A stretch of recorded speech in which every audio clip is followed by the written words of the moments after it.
Magandang araw mga boss. Ang problema ni customer, pag inapakan itong brake pedal niya, may sumisingaw na naririnig siya na bukod doon, nagbabawas pa ng brake fluid at malalim itong brake pedal niya. Start ko muna itong makina ng sasakyan ni customer para ma-check ko na ito. Actually mga boss, nagagamit pa naman ni customer itong sasakyan niya, kaya lang nag-aalala siya kasi nga medyo malalim na itong brake pedal. Kaya ito na mga boss, apakan ko na itong brake pedal ng sasakyan ni customer para ma-diagnose ko na kung anong pinanggagalingan ng singaw.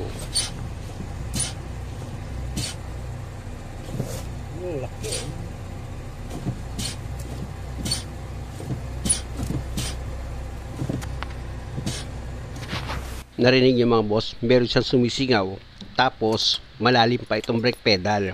Bukod doon, ayon kay customer, nagbabawas pa ito ng brake fluid. Switch off ko itong makina mga boss, tapos hilahin ko itong kable ng hood niya para ma-check ko na yung sinasabi kong hydrovac. Actually mga boss, yung hydrovac, dyan nakaduktong itong brake master assembly ni customer. Kaya possible, dalawa yung naging problema nito. Kaya ako naman nasabing dalawa, pwedeng bubigay yung brake master repair kit nito dito sa brake master cylinder. Tapos yung fluid niyan napunta dito sa loob ng hydrovac. At yun ang dahilan kaya nasira yung diaphragm nitong hydrovac. Malalaman ko yan mga boss pag natanggal ko itong brake master assembly ni customer. Gumamit ako dyan ng open wrench na number 10 para maluwagan ko yung mga nakalagay dito na fitting sa cylinder niya. Dito naman sa hydrovac para maihiwalay ko itong brake master assembly, meron naman yan dalawang nut na number 12 na tatanggalin ka. At ito na nga mga boss, kung makikita nyo, pinasok ng fluid itong hydrovac niya dahil nga sa nagkaroon ng problema dito sa repair kit ng brake master assembly. Sumingaw na yung fluid dyan na pumasok naman dito sa loob ng hydrovac. Ayan mga boss, kung makikita nyo itong brake master assembly niya, yung sa repair kit, basa siya ng fluid. Pag ganyan mga boss, possible papalitan ko itong hydrovac ni customer. Tanggalin ko muna itong vacuum hose niya. Ayan, gumamit ako dyan ng flat screw. Dahil sa natanggal ko na itong hose niya, papasok naman ako dito sa sasakyan ni customer para i-disconnect ko itong brake pedal niya dito sa push rod ng hydrovac. Kailangan mo tanggalin dyan yung clip nitong pin. Ito yung clip niya. Isunod ko naman tanggalin dyan itong pin. Medyo matigas lang yan mga boss, kinalawang kasi. Pero matatanggal ko rin yan. Ito na mga boss, natanggal ko na. Dinalawang kamay ko na eh. Ayan. Tapos ibalik yung clip dito sa pin para hindi mawala. Tapos gagamit ako dyan ng socket wrench na number 12. At para mabilis kong maluwagan yung apat na nut dito sa hydrovac, nakita nyo naman mga boss, ginamitan ko na ng impact wrench ko yan para mas mabilis kong maluwagan nga itong mga nut. Ito na yung isang nut, tapos ito na yung pangalawa. At ito naman yung pangatlo, at syempre yung pinakahuli, ito yung pang-apat. At dahil sa na-disengage ko na yung brake pedal dito sa push rod ng hydrovac, pati yung apat na nut sa hydrovac, natanggal ko na rin. Pwede ko na ngayon hilahin itong hydrovac. Pero pag hinila nyo naman itong hydrovac, hanggat maaari, yung friendly naman na paghila para mas madali nyo siyang matanggal, o diba? At para sa final decision ko mga boss, para palitan itong hydrovac, i-check ko ulit yan. Ibalik ko itong vacuum hose niya dito sa hydrovac, tapos ipapa-start ko nga itong makina. Ang layon ko lang naman dito mga boss, para masigurado ko yung hatol na gagawin ko kung papalitan itong hydrovac. Kaka-handbrake yan, ano? Huwag mo nang gagasan. Start mo lang.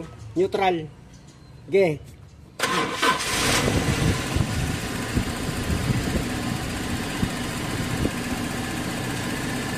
Sa napansin ko, sa una kong bomba, wala siyang ingay. Pero nung tumagal na, nagkaroon na siya ng ingay. Yung nagkaroon siya ng singaw.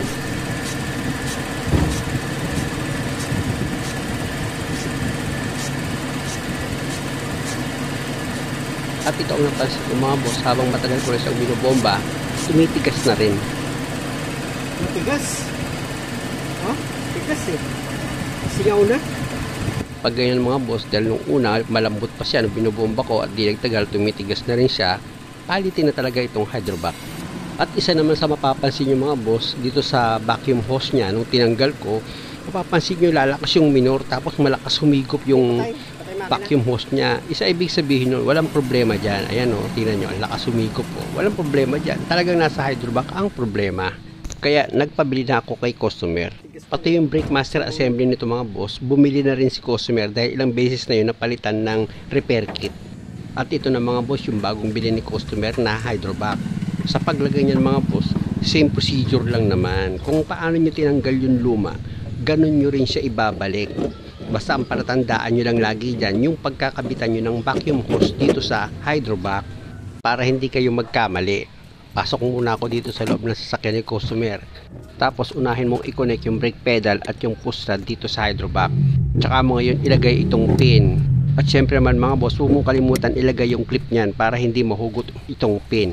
At pag okay na, pwede mo na ngayon ilagay yung 4 na nut dito sa hydrovac.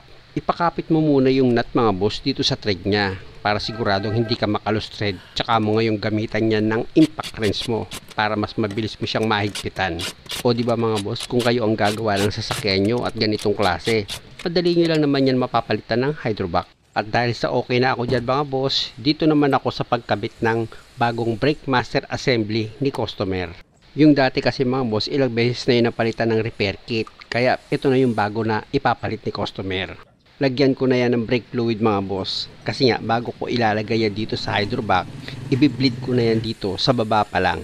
Para sigurado ako na okay itong nabili ni customer na brake master assembly. At isa pa, para mas madali akong magbi-bleed kapag nailagay na yan dito sa hydrovac. Ayun ang purpose ko talaga.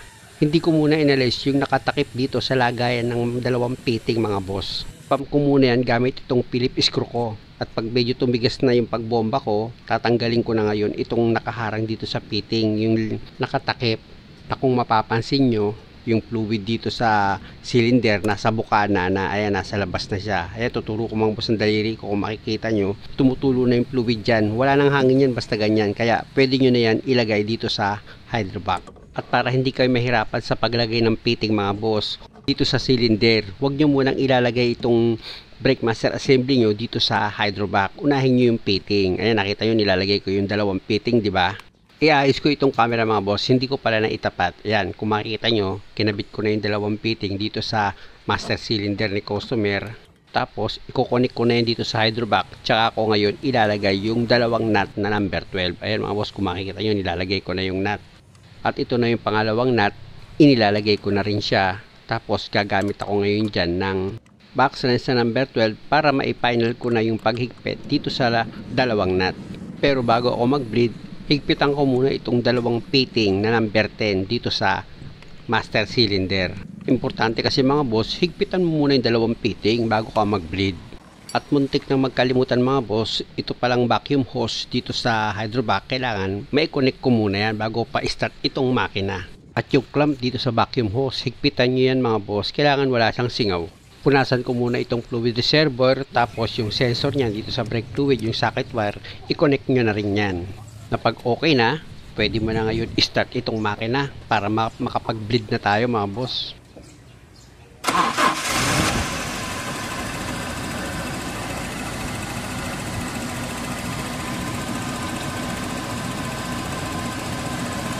At dahil sa nableed ko na itong brake master assembly kanina bago ko yan inilagay dito sa hydrovac, sandali ko na lang yan i-bleed na nga boss. After a seconds na binomba ni customer yung brake pedal niya, ipapapirmis ko yan. At habang nakadiin sa brake pedal, luluwagan ko itong fitting mga boss gamit yung open wrench na number 10.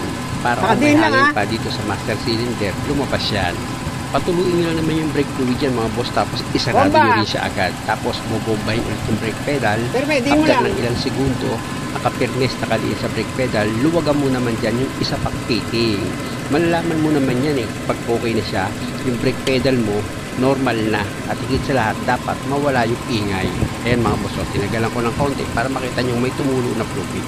At dahil sa okay na ito mga boss, nakita nyo, ipinainal ko na yung higpit ng 2 fitting. Ipacheck ko na kay customer mga boss para makita natin kung okay na nga. Papak, okay na yung taas niya? Oh, okay na? Okay na? Hindi siya, ano, lalo rin yung tunog, ano? Papak, oh, sige, okay na. At ayon nga kay customer, okay na itong sasakyan niya. I-final ko na ngayon yung higpit ng nut dito sa push rod. Importante na mahigpitan nyo yan mga boss. Gagamit ka lang naman dyan ng number 17 na open wrench. Ayan mga boss, kung makikita nyo, ilalak ko na yan. Higpitan ko itong nut dito sa push rod ng hydrovac. O diba mga boss, ganun lang naman kadali. At ulitin natin yung pag-check ko ng brake pedal kung wala na siyang singaw or ingay dito sa brake pedal pag diniin.